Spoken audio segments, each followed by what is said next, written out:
Hello, നമുക്ക് പ്രൊക്യാരിയോട്സിലെ translation ഫാക്ടേഴ്സിനെ ഒന്ന് പരിചയപ്പെടാം.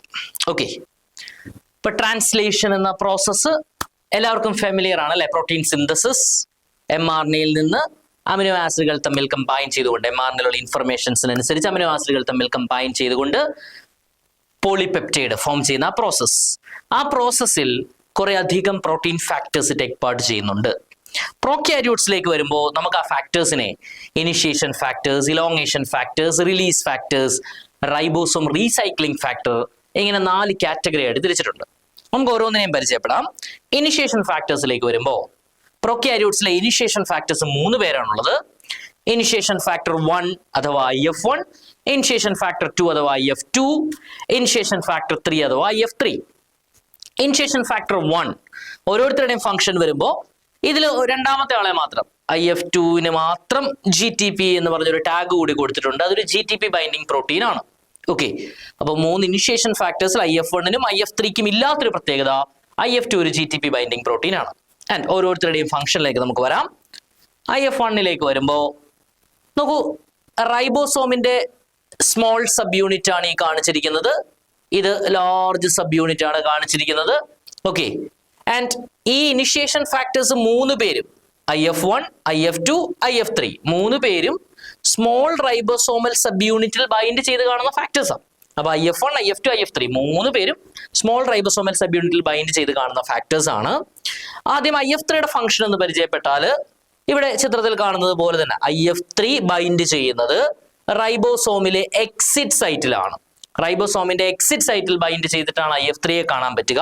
IF3 എന്താ ചെയ്യുന്നത്? Large sub unit small sub യൂണിറ്റുമായിട്ട് അസോസിയേറ്റ് ചെയ്യാൻ പാടില്ല. അവരുടെ അസംബ്ലി പ്രിവെന്റ് ചെയ്യുന്ന ഫാക്ടറാണ് IF3. ഓക്കെ, ദാറ്റ് മീൻസ് നമുക്ക് റൈബോസോം ഒരു complete small and large sub unit combine ചെയ്ത് കാണാൻ പറ്റുന്നത് mRNA-ക്കുള്ളിൽ ഇരിക്കുമ്പോൾ മാത്രം. അത് ട്രാൻസ്ലേഷൻ പ്രോസസ്സ് ബിഗിൻ ചെയ്തതിന് ശേഷം മാത്രം. അപ്പോ സൈറ്റോപ്ലാസത്തിൽ ഫ്രീ ഫോമിൽ റൈബോസോം കിടക്കുമ്പോൾ ബാക്ടീരിയൽ ടൈപ്പ് 70S റൈബോസോം കാണാൻ പറ്റില്ല. സെപ്പറേറ്റ് ആയിട്ട് സ്മോൾ സബ് യൂണിറ്റും ലാർജ് സബ് യൂണിറ്റും ആയിട്ടാണ് കാണാൻ പറ്റുക. That means 50S large sub unit വേറെ, 30S സ്മോൾ സബ് യൂണിറ്റ് വേറെ. ആരാണ് അവരെ അങ്ങനെ വേറെ വേറെ ആക്കി നിർത്തിയിരിക്കുന്നത്? അത് IF3 ആണ്. എക്സിറ്റ് സൈറ്റിൽ സ്മോൾ സബ് യൂണിറ്റിന്റെ എക്സിറ്റ് സൈറ്റിൽ ബൈൻഡ് ചെയ്തുകൊണ്ട് ഈ സ്മോൾ സബ് യൂണിറ്റ് ആണ് 30S sub unit. 30S small ribosomal sub യൂണിറ്റിന്റെ എക്സിറ്റ് സൈറ്റിൽ ബൈൻഡ് ചെയ്തുകൊണ്ട് ലാർജ് ആൻഡ് സ്മോൾ സബ് യൂണിറ്റിനെ സെപ്പറേറ്റ് ഫോമിൽ നിന്നാണ് നിർത്തിയിരിക്കുന്നത്. IF3 ആണ്. ഓക്കെ, ദെൻ IF1-നെ നോക്കിയാൽ അതും സ്മോൾ സബ് യൂണിറ്റിൽ ബൈൻഡ് ചെയ്ത് കാണുന്നു. സ്മോൾ സബ് യൂണിറ്റിൽ A സൈറ്റിൽ ബൈൻഡ് ചെയ്ത് കാണുന്ന ഫാക്ടറാണ് IF1. ഓക്കെ, A സൈറ്റിൽ ബൈൻഡ് ചെയ്തുകൊണ്ട് എന്താ അവർ ചെയ്യുന്നത്? അവര് ആദ്യം വരുന്ന tRNA ഉണ്ടല്ലോ, റൈബോസോമിലേക്ക് ആദ്യം വരുന്ന tRNA, ഇനിഷ്യേറ്റർ tRNA. ആ ഇനിഷ്യേറ്റർ tRNA A സൈറ്റിലേക്ക് വരാൻ പാടില്ല. അത് P സൈറ്റിലേക്കാണ് പോകേണ്ടത്. എങ്ങാനും അത് A സൈറ്റിലേക്ക് വന്നാലോ? വരില്ല. കാരണം അവിടെ ആരിയ്ക്കുക? IF1 ഇരിക്കുക. IF1 A സൈറ്റിൽ ഇരുന്നു കൊണ്ട് ഇനിഷ്യേറ്റർ അമിനോസൈൽ tRNA A സൈറ്റിലേക്ക് എൻ്റർ ചെയ്യാണ്ട് ബ്ലോക്ക് ചെയ്യുന്നു. സോ അതാണ് അവരുടെ ഫംഗ്ഷൻ. ഓക്കെ, ദെൻ IF2-നെ കണ്ടാൽ IF2-നെ കുറിച്ച് നമ്മൾ നേരത്തെ പറഞ്ഞിരുന്നു, GTP ബൈൻഡിങ് പ്രോട്ടീൻ ആണ്. IF2 അസോസിയേറ്റ് ചെയ്യുന്നത് IF1-ലേക്കാണ്. IF2 GTP ബൗണ്ട് ഫോമിൽ IF1-ലേക്കാണ് അസോസിയേറ്റ് ചെയ്തിരിക്കുന്നത്. എന്താ അവരുടെ ഫംഗ്ഷൻ? അവരാണ് ഇനിഷ്യേറ്റർ tRNA റിക്രൂട്ട് ചെയ്യാൻ പോകുന്നത്. എങ്ങോട്ടേക്ക്? P സൈറ്റിലേക്ക്. സോ അവരുടെ ഫംഗ്ഷൻ എന്താണ്? ഇനിഷ്യേറ്റർ tRNA P സൈറ്റിലേക്ക് റിക്രൂട്ട് ചെയ്യുക എന്നുള്ളതാണ്. സോ ഇതാണ് 3 ഇനിഷ്യേഷൻ ഫാക്ടേഴ്സ് പ്രൊക്യാരിയോട്സിൽ വരുന്നത്. ഇനി നമുക്ക് ഇലോങ്ങേഷൻ ഫാക്ടേഴ്സിനെ പരിചയപ്പെട്ടാൽ ഇലോങ്ങേഷൻ ഫാക്ടേഴ്സ് 4 പേരുണ്ട് പ്രൊക്യാരിയോട്സിൽ. 4 ഇലോങ്ങേഷൻ ഫാക്ടേഴ്സ് ഉണ്ട്. ആ ഇലോങ്ങേഷൻ ഫാക്ടേഴ്സിലേക്ക് വരുമ്പോൾ അതിലൊന്നാണ് EFTU, അതൊരു GTP ബൈൻഡിങ് പ്രോട്ടീൻ ആണ്. ദെൻ EFTS പറയാം, ഫംഗ്ഷൻ എന്താണെന്നുള്ളത് നമുക്ക് വഴിയെ പറയാം. ദെൻ EFG, അതും ഒരു GTP ബൈൻഡിങ് പ്രോട്ടീൻ ആണ്. Then comes EFP. ഇങ്ങനെ 4 ഇലോങ്ങേഷൻ ഫാക്ടേഴ്സ് ഉണ്ട്. ഓരോരുത്തരെയും പരിചയപ്പെട്ടാൽ നമുക്ക് ഇനിഷ്യേറ്റർ tRNA എവിടേക്കാ വരിക? P സൈറ്റിലേക്കാണ് ബൈൻഡ് ചെയ്യുക. ഈ കാണിച്ചിരിക്കുന്ന ഒരു ഇനിഷ്യേറ്റർ tRNA അല്ല. ഓക്കെ, ഇനിഷ്യേറ്റർ tRNA P സൈറ്റിലേക്ക് വരിക എന്ന് ഇപ്പൊ നമ്മൾ പറഞ്ഞു അല്ലെ. ദെൻ അടുത്ത അമിനോസൈൽ tRNA വരേണ്ടത് എങ്ങോട്ടേക്കാ? A സൈറ്റിലേക്കാ. അപ്പൊ next aminoacyl tRNA initiator tRNA P സൈറ്റിലേക്ക് റിക്രൂട്ട് ചെയ്യുന്നത് IF2 ആണ്. GTP ബൗണ്ട് ഫോമിലാണ്. നെക്സ്റ്റ് അമിനോസൈൽ tRNA A സൈറ്റിലേക്ക് റിക്രൂട്ട് ചെയ്യുന്നത് ആരാണ്? EFTU ആണ്. GTP ബൗണ്ട് ഫോമിൽ. IF2-വിനെ പോലെ ബാക്കി എല്ലാ അമിനോസൈൽ ടിആർഎനകളെയും എ സൈറ്റിലേക്ക് റിക്രൂട്ട് ചെയ്യുന്ന ഇലോങ്ങേഷൻ ഫാക്ടറാണ് EFTU. GTP ബോണ്ട് ഫോമിലാണ് അവർ അമിനോസൈൽ ടിആർഎനെ എ സൈറ്റിലേക്ക് റിക്രൂട്ട് ചെയ്യുന്നത്.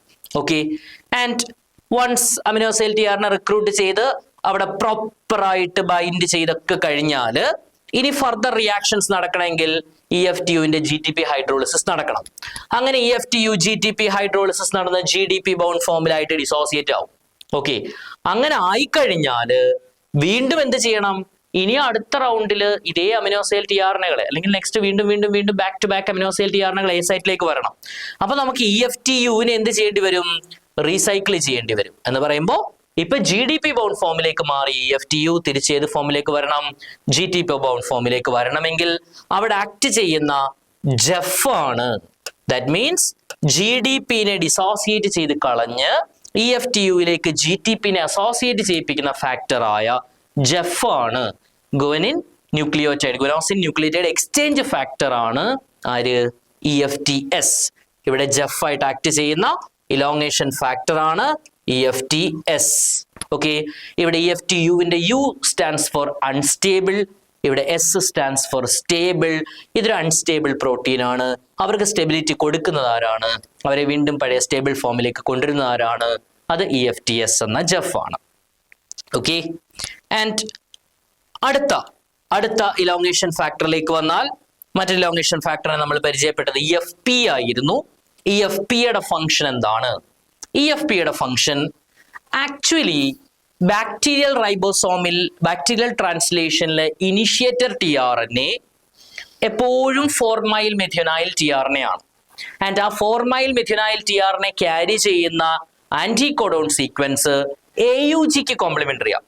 പക്ഷെ എല്ലായ്പ്പോഴും AUG ആവില്ല. സ്റ്റാർട്ട് കോഡോൺ പ്രൊക്യാരിയോട്സിൽ എല്ലായ്പ്പോഴും AUG അല്ല സ്റ്റാർട്ട് കോഡോൺ. ഡിഫറെന്റ് കോഡോൺസിനെ സ്റ്റാർട്ട് കോഡോൺസ് ആയിട്ട് യൂസ് ചെയ്യുന്നുണ്ട്. അപ്പോൾ AUG അല്ലാത്തൊരു സ്റ്റാർട്ട് കോഡോൺ ഇനിഷ്യേഷൻ കോഡോൺ ആയിട്ട് വന്നാൽ അവിടെ ടിആർഎനെ പ്രോപ്പറായിട്ട് ബൈൻഡ് ചെയ്തിരിക്കുവോ? ഇരിക്കില്ല. പ്രോപ്പറായിട്ട് ബൈൻഡ് ചെയ്തില്ലെങ്കിൽ എങ്ങനെയാ ഫർദർ റിയാക്ഷൻസ് നടക്കുക? അവരെ പ്രോപ്പറായിട്ട് അവിടെ ബൈൻഡ് ചെയ്യിപ്പിക്കാൻ ഒരാൾ വേണം. അയാളാണ് EFP. ആ ആളാണ് EFP. എന്താണ്? ഇനിഷ്യേറ്റർ ടിആർഎനെ കോഡോണുമായിട്ട് പ്രോപ്പർ ഇന്ററാക്ഷൻ നടന്നില്ല എങ്കിൽ പോലും ഇനിഷ്യേറ്റർ ടിആർഎനെ P സൈറ്റിൽ പെർഫെക്റ്റ്ലി ബൗണ്ട് ആയിട്ടിരുന്നെങ്കിലേ അടുത്ത റിയാക്ഷൻസ് പ്രൊസീഡ് ചെയ്യാൻ പറ്റൂ. അപ്പൊ അതിന് ഹെൽപ്പ് ചെയ്യുന്ന ഫാക്ടറാണ് EFP. EFP properly positions the initiator ടിആർഎനെ. Okay, EFP properly positions the initiator ടിആർഎനെ. ഇവരെങ്ങനെയാ ചെയ്യുന്നത്? ഇവരിതാ ഇനിഷ്യേറ്റർ ടിആർഎനയുമായിട്ട് ഇന്ററാക്ട് ചെയ്യുന്നുണ്ട്. അതിനെയാണ് ഇവിടെ P സൈറ്റ് ടിആർഎനെ എന്ന് ഡിനോട്ട് ചെയ്തിരിക്കുന്നത്. ലാർജ് സബ് യൂണിറ്റിലെ L1 എന്ന് പറയുന്ന പ്രോട്ടീനുമായിട്ടും കൂടി ഇന്ററാക്ട് ചെയ്യുന്നുണ്ട്. അപ്പൊ നമ്മൾ ചില ചെടികളെയൊക്കെ സപ്പോർട്ടൊക്കെ വെച്ചിട്ട് കമ്പൊക്കെ വെച്ച് കുത്തി സപ്പോർട്ട് ചെയ്യുന്നത് പോലെ ഇവിടെ P സൈറ്റിലുള്ള ടിആർഎനെ L1 എന്ന് പറയുന്ന ലാർജ് സബ് യൂണിറ്റ് പ്രോട്ടീനിലേക്ക് അറ്റാച്ച് ചെയ്തുകൊണ്ട് അതിനെ പ്രോപ്പർലി പൊസിഷൻ ചെയ്യിപ്പിക്കുന്നവരാണ് EFP. ആക്ച്വലി EFPക്ക് 3 ഡൊമൈൻസ് ഉണ്ട്. Domain 1, domain 2 and domain 3. Domain 1 interact ചെയ്യുന്നത് P സൈറ്റിലിരിക്കുന്ന ഇനിഷ്യേറ്റർ ടിആർഎനയിലെ അക്സെപ്റ്റർ ആം റീജിയനുമായിട്ടാണ്. ഡൊമൈൻ 2 ഇന്ററാക്ട് ചെയ്യുന്നത് ലാർജ് സബ് യൂണിറ്റ് പ്രോട്ടീനായ L1ഉമായിട്ടാണ്. ഡൊമൈൻ 3 ഇന്ററാക്ട് ചെയ്യുന്നത് P സൈറ്റിലിരിക്കുന്ന ഇനിഷ്യേറ്റർ ടിആർഎനയുടെ ആന്റികോഡോൺ റീജിയനുമായിട്ടാണ്. അങ്ങനെ ടിആർഎനയുടെ 2 റീജിയൻസുമായിട്ട് ഇന്ററാക്ട് ചെയ്യുകയും L1 പ്രോട്ടീനുമായിട്ട് ഇന്ററാക്ട് ചെയ്യുകയും ചെയ്തുകൊണ്ട് ആ ടിആർഎനയെ പ്രോപ്പർലി പൊസിഷൻ ചെയ്യിപ്പിക്കുന്നവരാണ് EFP എന്ന elongation factor. Okay, then there comes the next elongation factor. അടുത്ത ഇലോങ്ങേഷൻ ഫാക്ടർ ആണ് ആര്? അടുത്ത ഇലോങ്ങേഷൻ ഫാക്ടർ ആണ് EFG. അവരെ നമുക്ക് ട്രാൻസ്ലൊക്കേഷൻ ഫാക്ടർ എന്ന് വിളിക്കാം. ഇലോങ്ങേഷൻ ഫാക്ടർ Gനെ നമുക്ക് എന്തെന്ന് വിളിക്കാം? ട്രാൻസ്ലൊക്കേഷൻ ഫാക്ടർ എന്നും വിളിക്കാം. കാരണം ഇവരാണ് ട്രാൻസ്ലൊക്കേഷൻ ഫെസിലിറ്റേറ്റ് ചെയ്യുന്നത്. എന്ത് ട്രാൻസ്ലൊക്കേഷൻ? അതായത് ഇവിടെ നോക്കിയാൽ കാണാം ഒരു ടിആർഎൻഎ അതിലുള്ള അമിനോ ആസിഡിനെ ട്രാൻസ്ഫർ ചെയ്ത് കഴിഞ്ഞിട്ട് അത് ഡീഅസൈലേറ്റഡ് ആയിരിക്കുന്നു. എന്നാൽ ഇവിടെ എ സൈഡിലിരിക്കുന്ന ടിആർഎനയോ പെപ്റ്റിഡൈൽ ടിആർഎനയെ ആയിരിക്കുന്നു. അമിനോ ആസിഡ് ലോസ്റ്റ് ആയ ടിആർഎനയെ എക്സിറ്റ് സൈറ്റ് വഴി പുറത്തേക്ക് പോകണം. പെപ്റ്റൈഡിനെ ക്യാരി ചെയ്തിരിക്കുന്ന ടിആർഎനയെ എ സൈറ്റിൽ നിന്ന് P സൈറ്റിലേക്ക് ഷിഫ്റ്റ് ചെയ്യണം. ഓക്കെ, ആ പ്രോസസ്സിനെ നമ്മൾ ട്രാൻസ്ലൊക്കേഷൻ എന്ന് വിളിക്കുന്നത്. ഇപ്പൊ ട്രാൻസ്ലൊക്കേഷൻ നോർമലി അത് റൈബോസോമിന്റെ ഇൻഹറന്റ് പ്രോപ്പർട്ടി ആണ്. റൈബോസോം റൊട്ടേഷൻസ് വഴിയാണ് ട്രാൻസ്ലൊക്കേഷൻ നടക്കുന്നത്. എന്നാൽ സെല്ലിനുള്ളിൽ അത് നല്ല ഫാസ്റ്റർ ആയിട്ട് മുന്നോട്ടേക്ക് പോകണമെങ്കിൽ അതിന് സഹായിക്കാൻ ഒരു ഫാക്ടർ വേണം. അതാണ് ഇവിടെ പ്രൊക്യാരിയോട്സിൽ GTP ബോണ്ട് ഫോമിലുള്ള EFG എന്ന ട്രാൻസ്ലൊക്കേഷൻ ഫാക്ടർ. ഇവരെന്ത് ചെയ്യും? ഒരു പെപ്റ്റൈഡ് ബോണ്ട് ഫോർമേഷൻ നടന്നു കഴിഞ്ഞാൽ A സൈറ്റിലേക്ക് എൻ്റർ ചെയ്യുകയും GTP ഹൈഡ്രോളിസിസ് നടത്തിക്കൊണ്ട് റൈബോസം റൊട്ടേഷൻ ഫെസിലിറ്റേറ്റ് ചെയ്യും. അങ്ങനെ ഫെസിലിറ്റേറ്റ് ചെയ്യുമ്പോൾ എന്ത് ചെയ്യും? A സൈറ്റിലുള്ള പെപ്റ്റിഡൈൽ TRനെ എങ്ങോട്ടേക്ക് ഷിഫ്റ്റ് ചെയ്യും? P സൈറ്റിലേക്ക് ഷിഫ്റ്റ് ചെയ്യും. P സൈറ്റിൽ ഉണ്ടായിരുന്ന ഡീഅസൈലേറ്റഡ് TRനെ E സൈറ്റിലേക്ക് ഷിഫ്റ്റ് ചെയ്യുക, അതുവഴി പുറത്തേക്ക് പോവുകയും ചെയ്യും. അപ്പോൾ GTP ഹൈഡ്രോളിസിസ് നടന്ന് ഇവർ GDP ഫോമിലേക്ക് മാറിക്കഴിഞ്ഞാൽ പിന്നെ അവരും എന്ത് ചെയ്യും? അവരും ഡിസോസിയേറ്റ് ചെയ്യും ആഫ്റ്റർ ദെയർ ഫംഗ്ഷൻ. സോ ഇതാണ് അവരുടെ ഫംഗ്ഷൻ. എന്ത് ചെയ്യുന്നു? Ribosome translocation along the mRNA is facilitated by, not catalyzed. Catalyzed എന്ന് പറയാൻ പറ്റില്ല. Facilitated by, activated by, enhanced by EFG GTP. Then there comes the release factors. Release factorsലേക്ക് പോയാൽ there are 3 types of release factors: RF1, RF2 and RF3. Okay.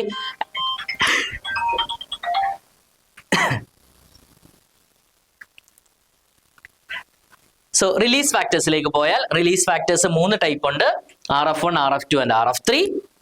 RF1, RF2 and RF3 3 release ഫാക്ടേഴ്സിൽ നോക്കൂ. RF3നെ കുറിച്ച് നോക്കിയാൽ നമ്മൾ മുമ്പേ കണ്ട ഫാക്ടേഴ്സിലൊക്കെ GTP bound ഫാക്ടേഴ്സിനെ കണ്ടായിരുന്നു അല്ലേ? ഇവിടെ GDP ആണ് ഡിനോട്ട് ചെയ്തിരിക്കുന്നത്. എന്തായിരിക്കും കാരണം? കാണാം നമുക്ക്. ആൻഡ് RF1നെയും RF2നെയും പരിശോധിച്ചാൽ ആക്ച്വലി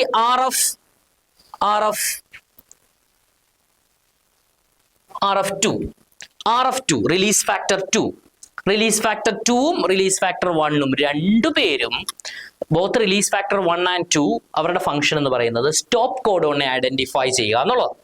കാരണം നോർമലി യൂഷ്വലി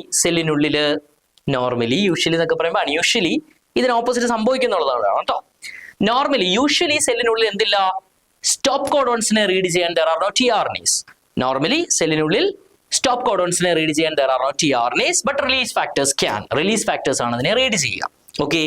ആൻഡ് സ്റ്റോപ്പ് കോഡോൺസിൽ UAA എന്ന സ്റ്റോപ്പ് കോഡോണിനെയും UAG എന്ന സ്റ്റോപ്പ് കോഡോണിനെയും റീഡ് ചെയ്യുന്ന റിലീസ് ഫാക്ടർ ആണ് ആര്? RF1 എന്ന റിലീസ് ഫാക്ടർ എന്ത് ചെയ്യാം? UAA-നെയും UAG എന്ന 2 സ്റ്റോപ്പ് കോഡോൺസിനെ റീഡ് ചെയ്യാം.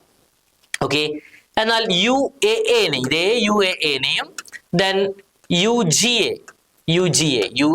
and UGA ഈ 2 സ്റ്റോപ്പ് കോഡോൺസിനെ റീഡ് ചെയ്യുന്ന ഫാക്ടർ ആണ് RF2. ഓക്കെ. ആൻഡ് RF1 എങ്ങനെയാണ് അല്ലെങ്കിൽ RF2 എങ്ങനെയാണ് ഈ സ്റ്റോപ്പ് കോഡോൺസിനെ റീഡ് ചെയ്യുക? കാരണം സാധാരണ TRNA കോഡോൺസിനെ റീഡ് ചെയ്യുന്നത് TRNAയിലുള്ള ആന്റി കോഡോൺ സീക്വൻസ് വെച്ചിട്ടാണല്ലോ. അപ്പൊ ഈ പ്രോട്ടീൻ ഫാക്ടേഴ്സ്, റിലീസ് ഫാക്ടേഴ്സ് എന്ന് പറയുമ്പോൾ പ്രോട്ടീൻ ഫാക്ടേഴ്സ് അല്ലേ, ഇവരെങ്ങനെയാണ് റീഡ് ചെയ്യുക? ഇവർ റീഡ് ചെയ്യണമെങ്കിൽ ഇവർക്ക് ആന്റികോഡോൺ സീക്വൻസ് പോലെ അമിനോ ആസിഡ് സീക്വൻസ് ഉണ്ട്. ആന്റികോഡോൺ എന്ന് പറയുമ്പോൾ ന്യൂക്ലിയേറ്റഡ് സീക്വൻസ് ആണ്. അതേപോലെ ഇവിടെ ആന്റികോഡോണിലെ 3 ന്യൂക്ലിയേറ്റഡ് പോലെ റിലീസ് ഫാക്ടർ 1നും 2നും എന്തുണ്ട്? 3 അമിനോ ആസിഡുകളുടെ സീക്വൻസ് ഉണ്ട്. അഥവാ ട്രൈപെപ്റ്റൈഡ് സീക്വൻസ് എന്ന് വിളിക്കാം.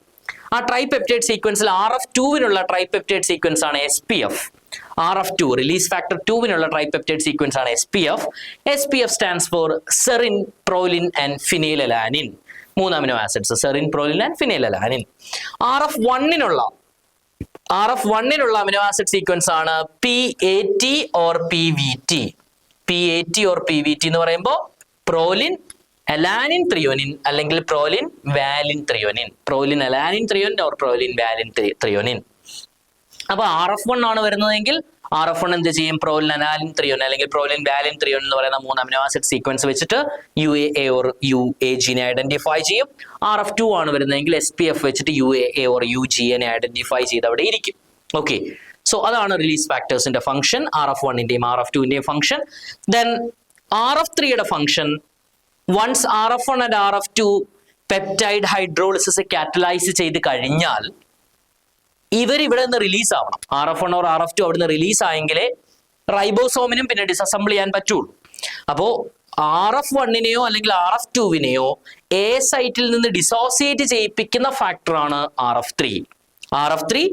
GDP ബോണ്ട് ഫോമിലാണ് A സൈറ്റിലേക്ക് വരിക. ദെൻ RF1 or RF2വുമായിട്ട് ഇന്ററാക്ട് ചെയ്തുകൊണ്ട് GTP ഫോമിലേക്ക് മാറുകയും അതിനോടൊപ്പം തന്നെ അവരുടെ റിലീസ് RF1 or RF2ന്റെ റിലീസ് കാറ്റലൈസ് ചെയ്യുകയും ചെയ്യുന്നു. സോ ഇതാണ് release factors 1, 2, 3 functions. And finally റൈബോസോമിൽ, ബാക്ടീരിയൽ റൈബോസോമിൽ ബൈൻഡ് ചെയ്യുന്ന ഒരു ഫാക്ടറാണ് റൈബോസോം റീസൈക്ലിംഗ് ഫാക്ടർ. ഒന്നുമില്ല, അവസാനം റിലീസ് ഫാക്ടറിന്റെ ഡിസോസിയേഷനും കഴിഞ്ഞു കഴിയുമ്പോൾ, റിലീസ് ഫാക്ടറിന്റെ ഡിസോസിയേഷൻസ് എല്ലാം കഴിഞ്ഞു കഴിയുമ്പോൾ RRF A സൈറ്റിലേക്ക് വരികയും ട്രാൻസ്ലൊക്കേഷൻ ഫാക്ടറിന്റെ സഹായത്തോടു കൂടി ട്രാൻസ്ലൊക്കേഷൻ നടന്ന RRF P സൈറ്റിലേക്ക് ഷിഫ്റ്റ് ചെയ്യുകയും ചെയ്യും. ഓക്കെ, അങ്ങനെ P സൈറ്റിൽ RRF P സൈറ്റിലെത്തിയാൽ P സൈറ്റിൽ വെച്ചിട്ട് RRF എന്ത് ചെയ്യാം? റൈബോസോമൽ സബ് യൂണിറ്റ്സിന്റെ, സ്മോൾ ആൻഡ് ലാർജ് സബ് യൂണിറ്റ്സിനെ ഡിസസംബിൾ ചെയ്യിപ്പിക്കാൻ പറ്റും.